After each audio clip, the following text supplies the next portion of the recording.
જે circuit house ખાતે બાબા સાહેબ આંબેડકરની જે પ્રતિમા આવેલી છે, દિનેશભાઈ ખેંગારભાઈ પરમાર અહીં વાતચીત કરશું એમની સાથે, અને એ પણ પોતાની વાત કહેવા માંગે છે કે બાબા સાહેબ આંબેડકરે આ સમાજનો ઉદ્ધાર કરવા માટે જે સંઘર્ષ કર્યો હતો અને જે બલિદાન આપ્યું હતું અને ભારત દેશના બંધારણમાં જે મૂળભૂત અધિકારો આપ્યા છે.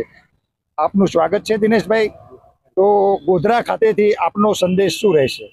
ગોધરા ખાતેથી સંદેશ એ રહેશે, જય ભીમ જય ભારત. બાબા સાહેબ આંબેડકરે દલિતો માટે ખૂબ કરી ચૂક્યા છે.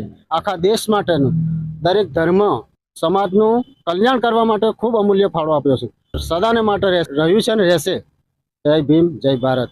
અને જે કંઈ અસામાજિક તત્વો પર અત્યારે કોઈ જુલમ થાય તો પણ અમે જય ભીમ ભારત સાથે પ્રતિજ્ઞા લઈને આગળ વધીશું. પહેલું શિક્ષણ પ્રાપ્ત કરવું, સંઘર્ષ કરવો અને સારા માર્ગ પર ચાલવું, સર્વેનું કલ્યાણ કરવું, એનો સંદેશો બાબા સાહેબ આંબેડકરની મૂર્તિ પાસેથી અમે પ્રતિજ્ઞા લઈએ છીએ. જય ભીમ જય ભારત. ખૂબ જ સરસ વાત કરી દિનેશભાઈ ખેંગારભાઈ પરમાર સાહેબે કે જ્યારે સામાજિક અત્યાચારો થાય છે ત્યારે આ સમાજને બાબા સાહેબ આંબેડકર યાદ આવે છે.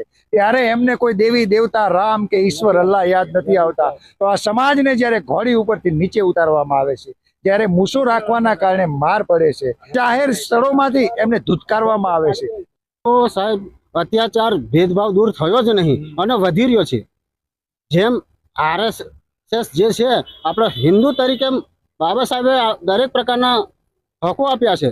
અત્યારે હિન્દુ તરીકે ઘણી જગ્યા પર એવા ભેદભાવો ચાલ્યા છે. તો પહેલો તો જાતિ જ પૂછશે, કોણ છો તમે, પછી ત્યાંથી પાછળ જ પડી જાય. ત્યાં અમુક જગ્યાએ જો આંગણવાડી કેન્દ્રોમાં પણ ઘણી જગ્યાએ ભેદભાવો ચાલી રહ્યા છે. ગામડાઓમાં જ્યારે જાય ત્યારે કોઈ દલિતના છોકરાને કોઈ કેળમે કાં તો આંગળી ચાલીને પણ કોઈ લઈ જતું નથી. આ તો દલિત છે, આ તો પેલા ફળિયાનું છે. હજુ ભેદભાવ વધી રહ્યા છે, ખૂબ વધી રહ્યા છે. અત્યારે આંગણવાડી કેન્દ્રોમાં પણ તમે જાઓ છો ગામડાઓમાં, ત્યાં મધ્યાહન ભોજન ત્યાં ગાડી અલગ અત્યારે બહુ અલગ વિષય. આ તો વોટ લેવા માટે જ ખાલી જય ભીમ કહે છે ને વોટ લીધા પછી તો તમે કઈ જાતે નહીં છો, તમે પોતપોતાના માપમાં રહો. બસ આજ અત્યારે ભેદભાવ ને અત્યાચાર વધી રહ્યો છે. અમારે જ કામ કરવાનું. ખૂબ જ સરસ વાત કરી દિનેશભાઈ. તો હવે એનો રસ્તો શું છે? ત્યારે આભડશેઠ છે, તો આભડશેઠ શેના કારણે છે? અત્યારે સાહેબ એવું નથી કે જીવનમાં પરિસ્થિતિ ગરીબાઈ વધી ગઈ છે. એને આભડશેઠ શેના કારણે છે? આભડશેઠ તો મનમાં કશું જ નહીં. અત્યારે લોકો એ આભડશેઠનું નામ લે એટલે પેલો માણસનો કોઈ સાહેબ બનવો ના જોઈએ. નહીં, હિન્દુ ધર્મના કારણે છે.